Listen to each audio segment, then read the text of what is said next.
A big shout out goes to Maxxis Tires, Jensen USA, and RockShox for supporting the Inside Line.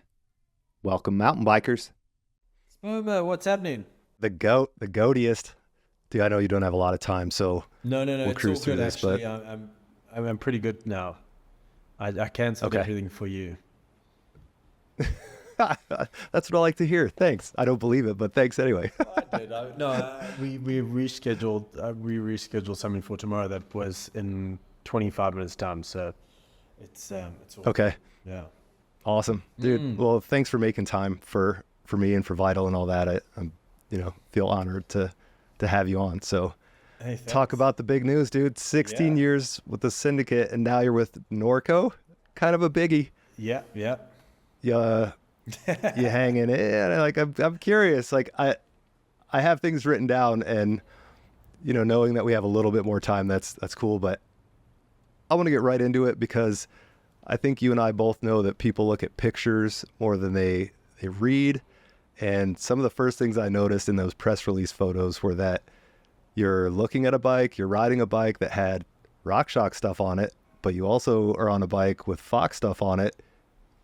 Are you riding one over the other? Like, what's that one about? I mean that was pretty cool. When I first got talking with Norco, I speak to Sean, the CEO, and I said, well, what's this team gonna look like? And he goes, well, I want the fastest team in the world on the fastest bike. So I was like, okay, cool. So what suspension are we gonna be on? He goes, you pick it. He's like, we're not partnering with anyone. You decide what's gonna be on this bike because we want the fastest bike. So whatever you think is the best equipment to use, we're gonna use it. So, it's that doesn't happen very often in racing. That you get to pick and choose. That you're not aligned with any partners. That you're going to create this all. And so we had to get into it. Without picking the suspension, we don't know what drive chain or race we're going to use. So that was the first thing that we had to go through with testing. And obviously I've been on Fox for the last 12 or so years, and Norco, I've been on RockShox, and Colin Ryan, one of the engineers who's heavily invested in the suspension side and runs all the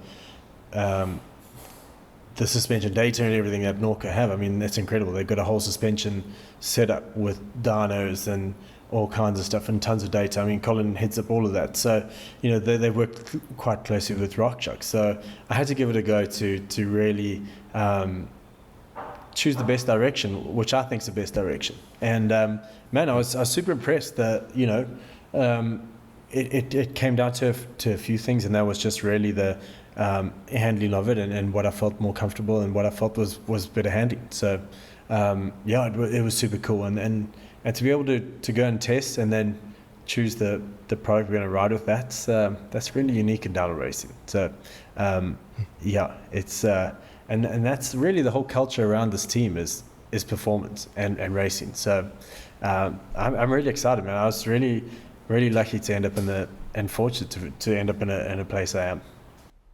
Okay. Are you going to run Fox then? Is that the decision? Yeah.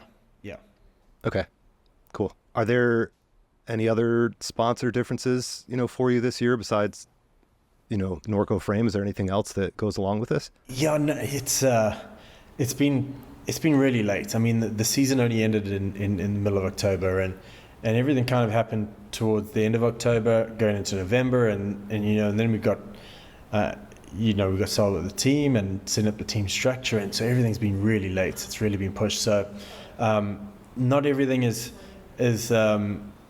been picked or sorted out, and that's what we're going through right now, and sorting out that process. So it's been it's running late, but hey man, it's been exciting. All right, so the rumors that were going around is that you were going to retire after Fort William. So one, was that true? And if it was true, you're obviously not retired. Like, what happened? I mean, that would have been lovely. Like to me, that would be the ideal place to go to Fort William, to have a great race and finish off there. I mean, I and when I say a great race, I don't mean win. I mean, just to run smoothly would be nice.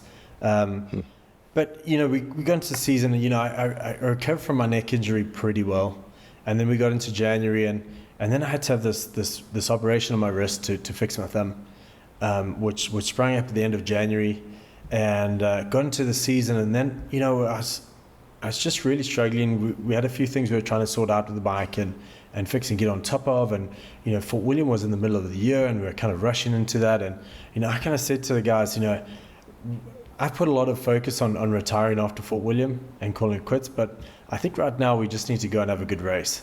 And let's figure this out after Fort William.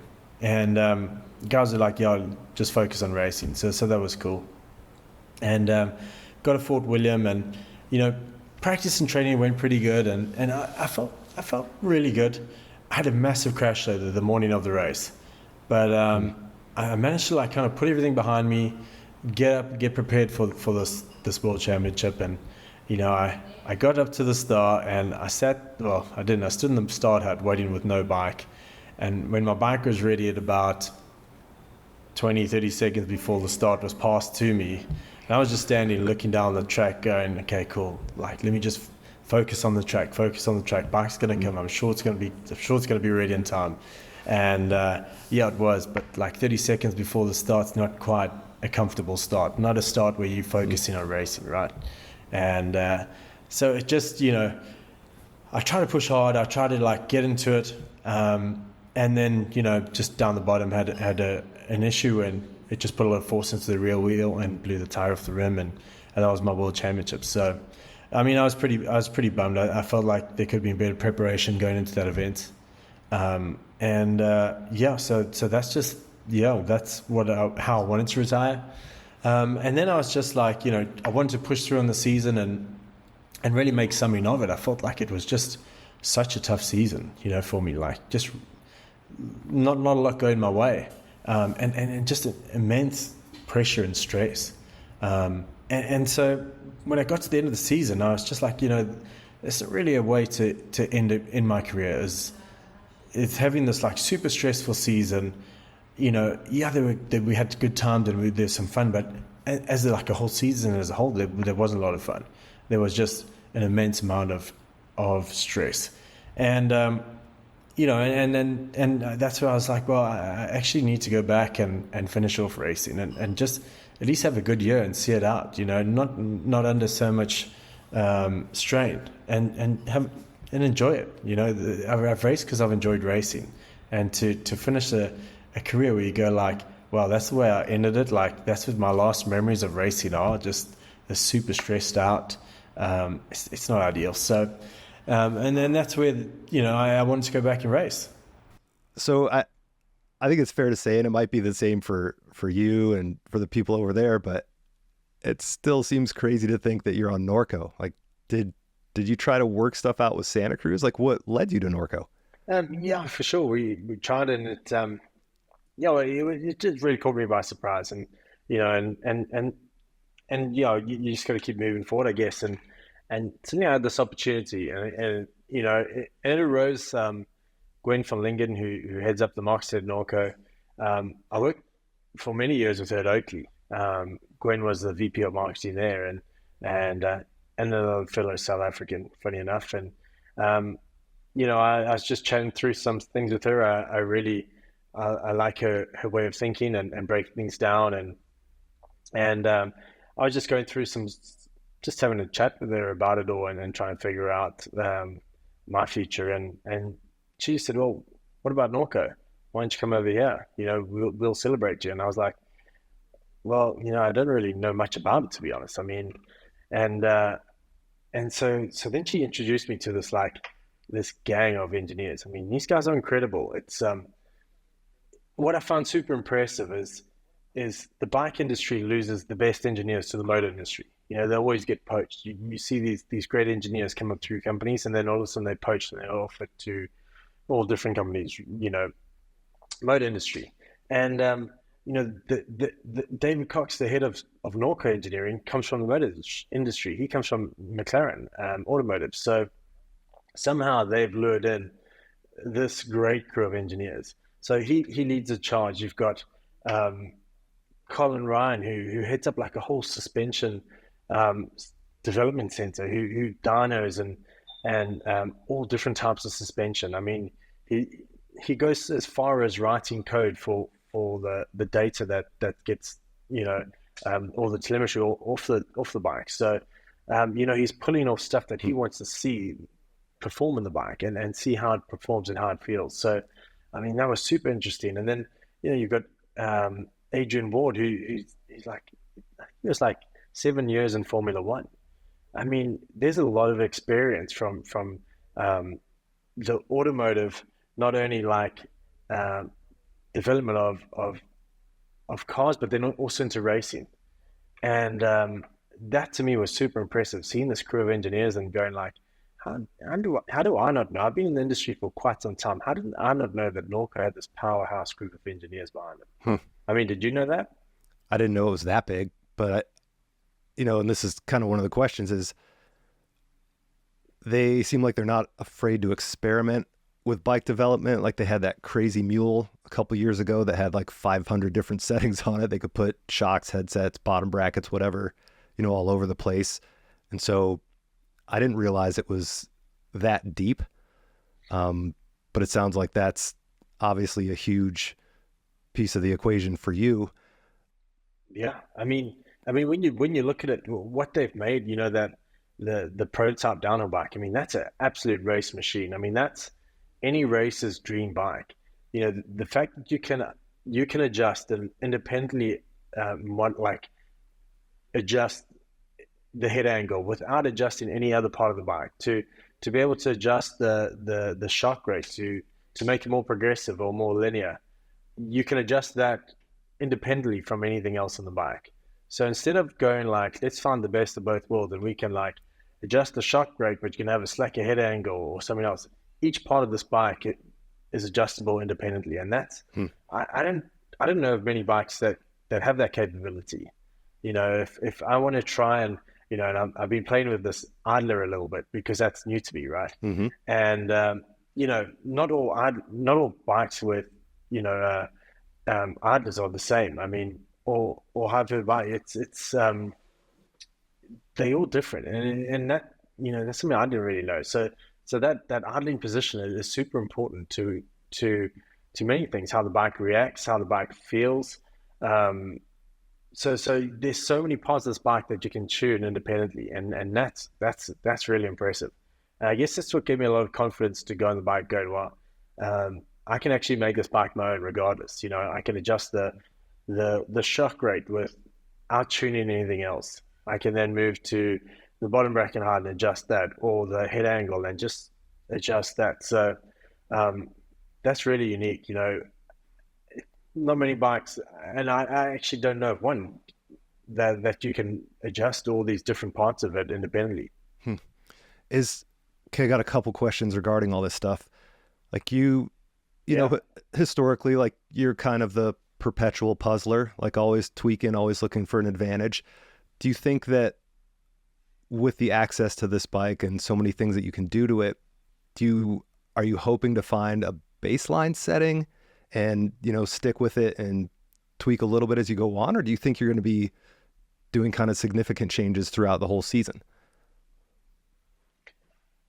One thing that was super impressive is actually testing this bike, and this is like another example of the level of motor, like the culture of performance, and probably driven from a more motorsport background, and definitely it is when we went to testing, Colin had dynoed all the suspension to make sure that it was within a baseline that I'm used to, and that feels good to me. So I wasn't going into a test trying to set anything up. Everything was set up.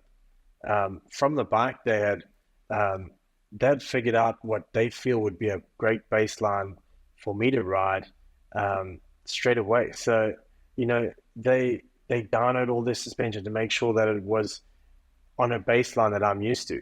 And that's the difference, is I didn't have to set up anything. The bike was ready to go.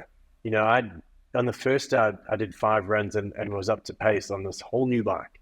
And that's pretty impressive. And I wouldn't say that's the bike's performance. I would say that's the preparation of the team behind it. I mean, and these guys are, and that's just, that's a culture of racing and a culture of like really pushing development. That's, guys being ready, being super prepared, and coming with a bike that they feel is set up for me to go. They wanted me to go into like a full 29. I said, well, you guys have created this mullet. I mean, let's try the mullet. Like, you guys have built it, so let's go for it.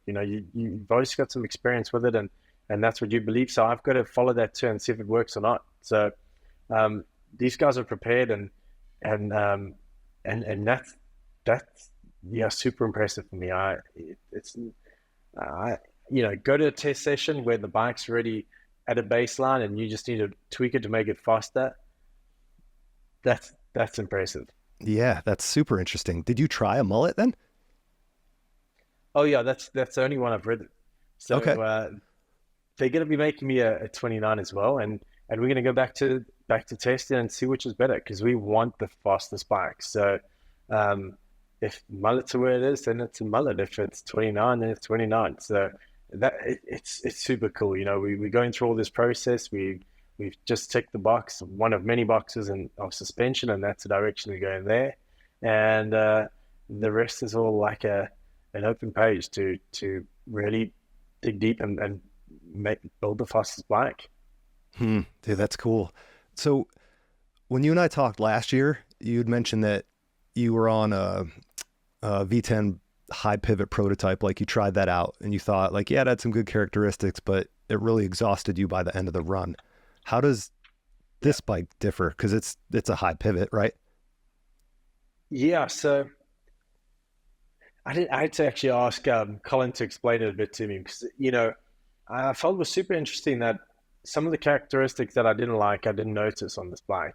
And it's not for any other reason, and what he explained, and not all high pivots, although they're all high pivots, it doesn't mean that they operate the same. The Norco's got like a virtual pivot, which allows them to manipulate the rear wheel path. And then they've got an adjustable idler. So I think there's about 4 or 5 different settings where we can position this idler, which, then it's whether we can fine tune the balance of like, the balance of the pedal feedback. And so it's, I guess you could make this bike feel you've got more adjustability everywhere. Mm-hmm. And so,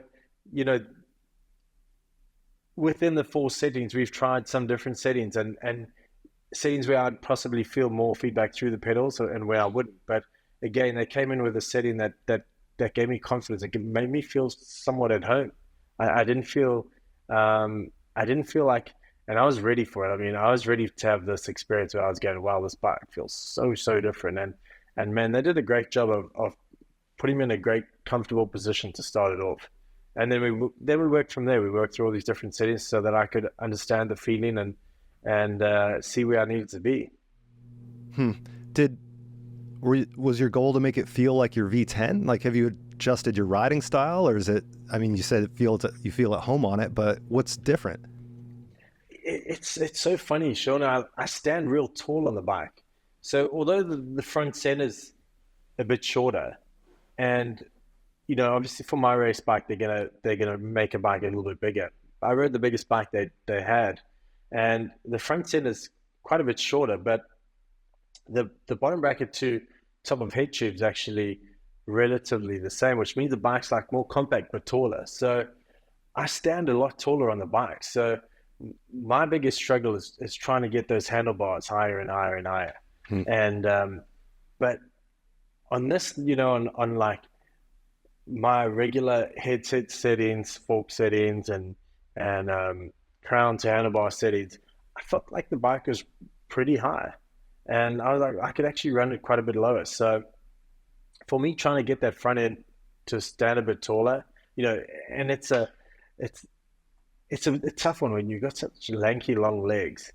You stand quite tall, and then you pivot from your hips onto the front of the bike, and that's something that I'm trying to get away from. If you look at like the Lewicks and the Jacksons and all these guys, they almost like stand straight up. I mean, they're quite a bit shorter. Then the possibilities to almost stand straight up.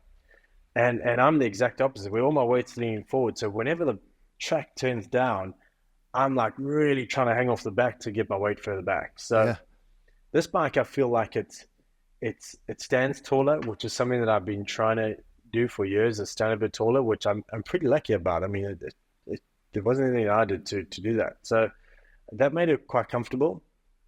And yeah, so I felt like that it was just a really good fit, especially for a tall rider. I was pretty impressed with it. That's awesome. All right. I mean, I feel like you've answered the question a little bit, that it's almost more about the team than anything else. But, you know, you've won a World Cup on almost every kind of suspension. You single pivots with your Orange, with the Honda. You're on a Horse Link with the Haro branded Intense. You're on VPP, obviously. Like, in the end, how much do you think the actual design of the bike matters?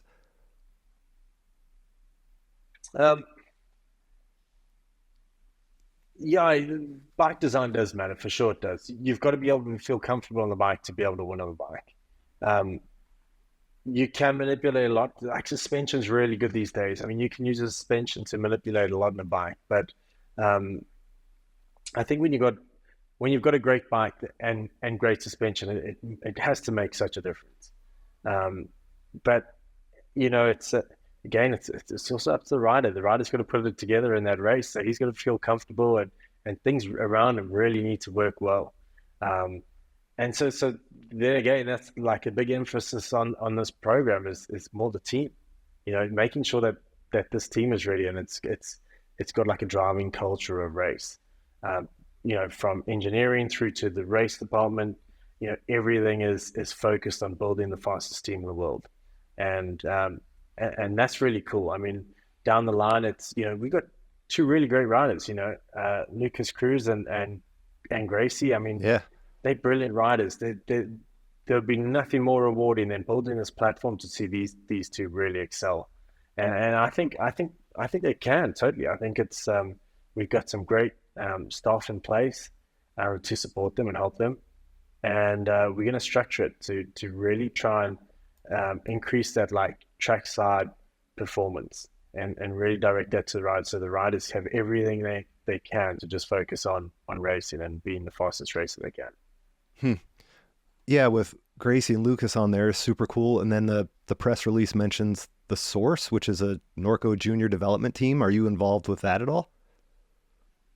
Yeah, for sure we're going to be. It's you know, it's still very new. I haven't met everyone. I've obviously chatted to them all on video call. But this is it. This is what's exciting about it, and it's you know, I'm building this race team, which, you know, using all the knowledge that I've had and all the experience, and I'm trying to create this team where I really feel can level up to like the likes of like Specialized Gravity and you know, Commensal Markov team. I felt like they really had a clear directive of supporting the riders to another level, and I don't want to copy what they've done. I feel like we can come in from another angle and maybe level up and bring in elements that we know that his experience in Formula One and my years of racing downhill, and we combine this all and really build a strong structure. So not only for now that, you know, I'm going to be lucky enough to race on, passing this on to the rest of the team, but then with all the source to come through the program, and then to be able to have access to this team will be something special. I mean, I think, you know, down the line to be directing this team to be a leading force in the World Cup racing, I think that's our main aim. Are you going to be helping with other bike development, or are you just worried about the downhill bike right now? I'm sure I will. I mean, it's right now it's all down on bike, and you know, I don't think I have a lot of like development to do there right now. To me, it's like, you know, we've looked at a few things. We're going to make the bike slightly bigger, but I mean, you've got this bike that every part of it can be adjusted independently and isolate from anything else. So you can kind of create the downhill bike you need in this bike, which I think it's so cool. I mean, not only as a privateer, but as a pro racer too. I mean, wouldn't you want a bike that you can adjust in every way without having to forfeit anywhere else on the bike?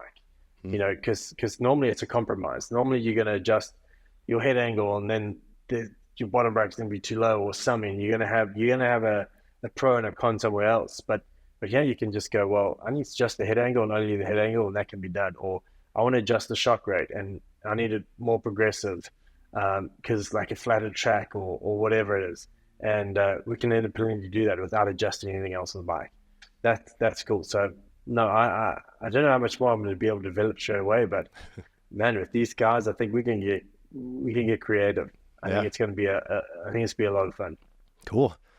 All right. I'm going to put this out there with the caveat that I think your experience, your mental game, like no one is there like you are, obviously with the experience and the number of years, but your mental strength. So you could put out a result on race day, kind of no matter what. I think everyone would agree on that. But this seems like a pretty heavy move for both you and Norco with a bit of pressure. Like you're on a new bike, the World Cup field's getting faster. There's a lot riding on this. Like, do you ever think about like what happens if it doesn't go to plan? Like, what if you're not top 5 or top 10, or if you get hurt? Like, does that even cross your mind? No, to be honest, it hasn't. And I feel like the pressure's relief. I feel like there's I haven't felt the pressure at all. You know, this is not about me going to win races. This is about me setting up a team. Okay. And, you know, me going back out to race and finish off racing. So, yeah, in one way, I'm not going to go out and be like, oh, great, let's just drink beer and just, you know, enter this World Cup. No, I'm racing because I want to race. And if I want to race, I'm going to put everything into racing too, you know, train hard. And I'm going to be ready and prepared to race. But this program's not about me racing. It's about me setting up the team. I'm almost going to be like the guinea pig, testing it out, making sure it works and making sure it runs the way I feel it should run, you know, from a rider's perspective. You know, we've got some great staff coming on board.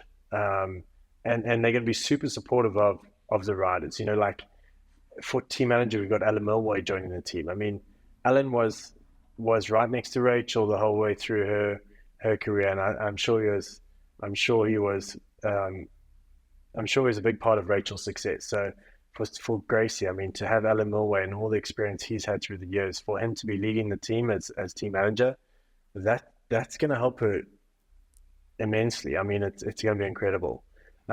Obviously, Lucas and I will join up together and enjoy Alan's leadership in many other ways. So, but I think for women's racing, which I don't have a lot of experience in, you know, I've learned a lot and seen a lot racing alongside Nina, who's had an incredible season last season. So I think if we can really prove this concept and build this team to be a high performing team, like I feel we can.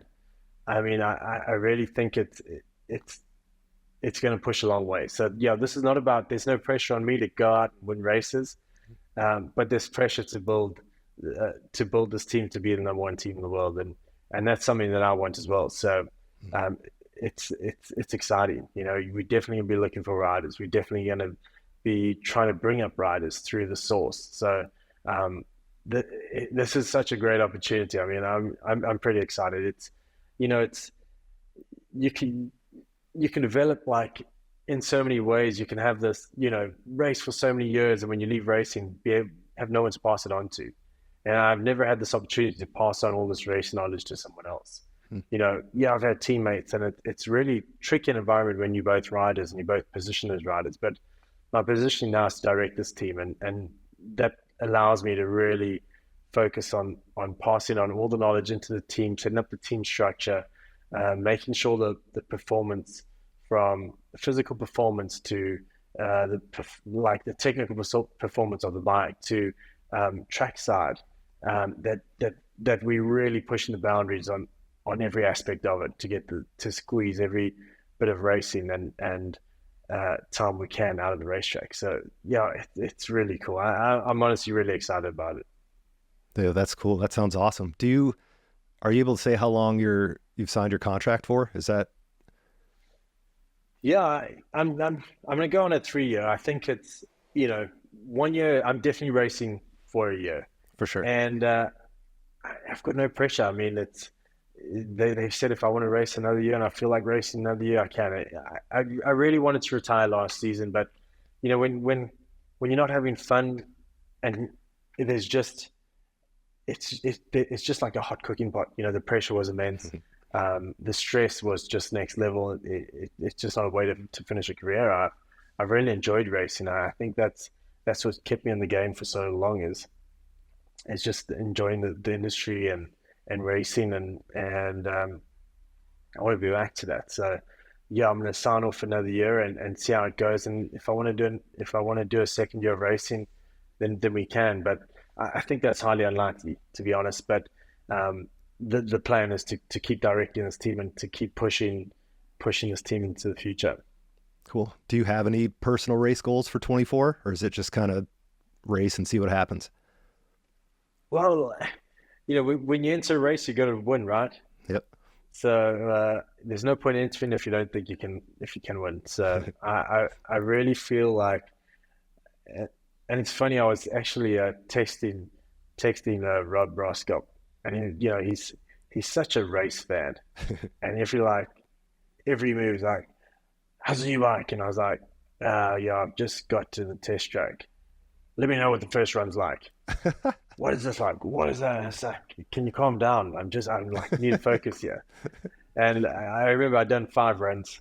I hadn't adjusted the handlebars because for me to get my handlebars in the right position is super tough. So, I angle the brake lever. So I know at 27 degrees, my brake levers are set, and then it's just up to the bar beam needing adjustment. So, and it's what's so cool with this team is we're already on to figuring out a jig that just jigs the handlebar into the bike and tighten it up, and it will always be in the same place. I mean, that's the next thing. Anyway, so Rob's like, oh, how's it going? I haven't adjusted bar once. Tom's looking at me going, you're on your 4th run and you haven't adjusted your handlebar. I was like, yeah, you're right. I mean, that's a good sign. I mean, really a good sign. So I finished off and I pushed on this last run of the day. I only did 5 runs the first time. I pushed really hard and I was like, wow, that was good. Felt good. And how was your last run? And I was like, well, actually, I feel like I won on this bike. And so for me, to have that sensation and to feel that good, it's exciting. I mean, I'm excited to go back and race. I've got some weight to drop. It's been a stressful and busy off season, but I'm working on that. And yeah, I'm excited to go back and get between it's get between the poles now, but it's going to be cool. I'm excited. The confidence, I don't know, it sounds promising. So, on the race format, do you have any insight as to what the racing looks like next year? Are they still going to do finals and quali stuff that you can talk about? Or semifinals, sorry. Hey, I don't know. I believe it's still the same. Okay. As far as I know, it's still the same format. I mean, it is hard, man. It's a tough weekend. I'm all up for being real social after racing, and after some of the World Cups, you're absolutely so tired and spent that you can't even be social. I mean, it's like, oh, I'm gonna go to bed. It's now 9 o'clock. That's never happened in my race career, and that's not old age. I promise you, it's not old age. It's just it is really tough doing 2 races on a day. That finals day is physical. But it's you can get caught up with trying to change the world and adjust things, but the schedule's the schedule, and it's the same for everyone. So you just got to deal with it and get on with it. It's I'm not a TV expert, so I can't say what's better for the sport from a TV perspective to getting bigger sponsors in, because we're definitely going to need it. But that's up to Discovery, and we can just trust that they know what they're doing, and I believe they do. They learn a lot more about TV than I do. So if it's working for them, then I'm just going to be a racer and race the best I can on the schedule that they provide. What do you think of the new schedule? I'm not a semifinals fan, but mostly because of what you said. It seems like it's really hard on the racers. I like watching it for free on YouTube, the semis. I love that juniors are free on YouTube. I hope that continues. But yeah, it almost makes finals not a letdown, but just kind of less exciting because you've sort of seen what could happen, So yeah, I don't know. It's just a lot, a lot to watch in a day or to keep track of. So, and I can imagine actually having to perform on it. Yeah, I mean, I think they did a pretty good job at finding a good compromise. To drop to like straight to 30 into a final would be pretty brutal. Yeah. And at least there's kind of a compromise through it. But Yeah. I'm not sure what's going on further down the line. So Sure. but yeah, I think it's been going back to it. I feel like Discovery did a pretty good job. I mean, it's their first time hosting World Cup events. It wasn't too bad. Yeah, I mean, they had some tough comparison to Red Bull, who had it for quite some time and taken it to a new level. But to be honest, I think they did a pretty good job for their first time out. Yep. Yeah, I couldn't imagine that undertaking at all. So, yeah. You're still in Fox clothing, right? Yeah, I am right now. We're still working things out. We don't know where all the team is, but yeah, I really enjoyed working the guys, and yeah, that's hopefully going to continue. Okay, well, this might be the hardest or most controversial question that I have, but assuming you like some tricky ones, right? Assuming the UCI amends the skin suit rule, are you going to wear that kit that Christian Craig had on at A1, that one pice? Hey, did you see that? Yeah. I mean, you can't tell. Cool. I mean, yeah, you can't. I mean, I think it's really cool that they were so progressive into trying to find something that's so different. And that's really cool. I really hope that Fox do something like that in mountain biking. I mean, it would be really cool. It's not quite a skin suit, but yeah, I mean, shit, I think it's nice to see that companies are pushing the boundaries, and I'd love it if they made one for downhill. All right, there you go. All right, last question for you. What are you going to miss about riding? Another awkward one. No, this one's a feel good. What are you going to miss about riding for the Syndicate? And then what are you looking forward to most for next year with Norco? Oh man, I've got some great friends in the Syndicate. It's gonna be weird not being with them. I mean, Petey and I have been great friends for a long time. I mean, I was teammates with his wife back in 2000 when Adele was racing on an Orange, and that's how I met Steve. And to finally be on a team with him for 16 years, that was a hell of an experience. But it's not that I'm leaving the party. I'm just moving to another dance floor, and so yeah, I'm definitely gonna miss some of that for sure. And looking forward to the most with Norco. I think it's going to be really rewarding as an athlete to be able to try and help other riders and give them like the next level experience of a race team. I think that's going to be rewarding, and that's going to be my racing for my next chapter. When I move back out of racing, I think I'm still going to want to compete and want to get, it's exciting. Racing is exciting. Competition is exciting. And this is the way that I'm going to be able to compete, but not be between the tapes. So I think that's going to be the most rewarding part, and something that I'm looking really forward to is putting all this knowledge into a team, creating a structure, creating a flow for the athlete to really excel. And that's really what I'm looking forward to. Awesome. Well, it sounds really exciting. It sounds like you're pretty hyped on the bike and the team behind the bike. And yeah, just wish you all the success coming up this year, and really appreciate you making time for us today. Hey, Sean, no, anytime. Are we going to see at some World Cups this year? I'd love to. Now that West Virginia's off the table, it makes it a little harder, but Mount St. Anne would be sick to go to. So are you going to do Sea Otter or anything like that? Or Crankworks, any of those random ones? What I want to do? I mean, I just see like the US has got another strong series coming up. I mean, yeah, Clay and his team did a really good job at the US Open. Yep. and now they've expanded to like a new series in the US, which, man, it's been needed. I mean, there's some talent coming through. I've seen it at the US Open. You know, having Asa mix it up there with the elites. I mean, that was Yeah. incredible. Yeah. And then you look at like the junior ranks and like what do you call the category below junior? It's Yeah, like the U16 or something. U16 exactly. Yeah. Um, you know, there's a lot of talent, and now you've got this national series that looks like it's going to be really good. So I'm trying to make a big effort to come over and do some of those events because Oh, cool. you know the US Open was great, and I think it needs some more support. I think it's great that racing's coming back to the US. A big shout out goes to Maxxis Tires, Jensen USA, and RockShox for supporting the Inside Line. Welcome, mountain bikers.